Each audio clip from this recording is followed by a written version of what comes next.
somber evening as thousands gather in Chardon to share their pain over the deaths of 3 high school students. We're such a storybook community. It's a very, everybody knows everybody, and it just, you don't think it's going to happen here.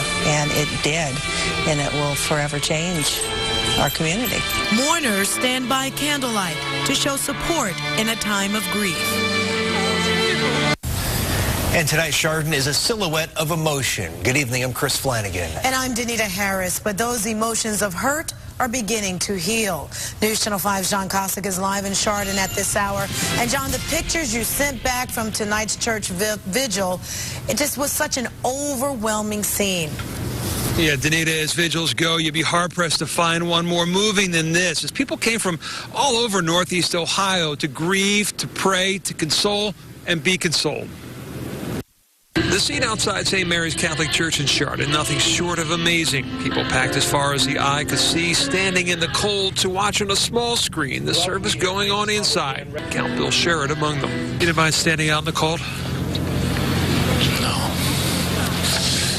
Warmth comes from a lot of places. And there was warmth in this crowd, evident by the reverent silence in which they not only watched the service, but took part in it. Let's mourn together. And I hope sincerely that we all pray together. Let us together begin the process of healing our school family and our school community. A community that on this night, this week, has no boundaries. I think it affects all of us, and I think that bringing this together helps all the kids in the area. Helping each other, reaching out to each other is what Governor John Kasich says will get Chardon through this. It's all about love. It's about reaching out to people who you never thought about reaching out to before. It's about making everyone feel special for who they are.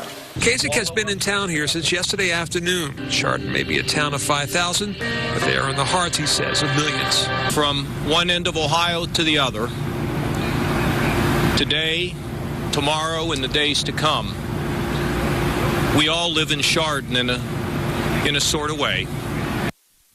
And as a symbol of Chardon's resilience, the governor pointed to this place, the county courthouse. Few people know that in 1868, a fire destroyed much of what we now know as Chardon Square. Destroyed in that fire, the county courthouse, the old one. Within a year, this place down but not out. Had this place designed and built, opening in 1869, and has stood for nearly a century and a half as a symbol of this community's strength, the strength that will rebound, he says, in light of this tragedy here this week. The good news today of the 2 that remain hospitalized, the 2 students at Hillcrest Hospital, one was released today. The other, though, remains hospitalized in serious condition. Reporting live in Chardon, John Kosick, News Channel 5. John, can you tell us a little bit just about being in the midst of that crowd, the overwhelming crowd, the sense of unity? And I love what the man said in your first bite, that warmth comes from all places, because this story has touched people all over the country.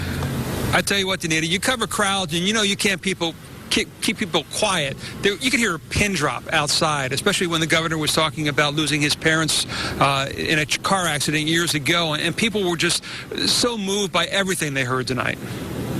All right, John Kosick reporting live for us tonight from Chardon. Thank you very much, John.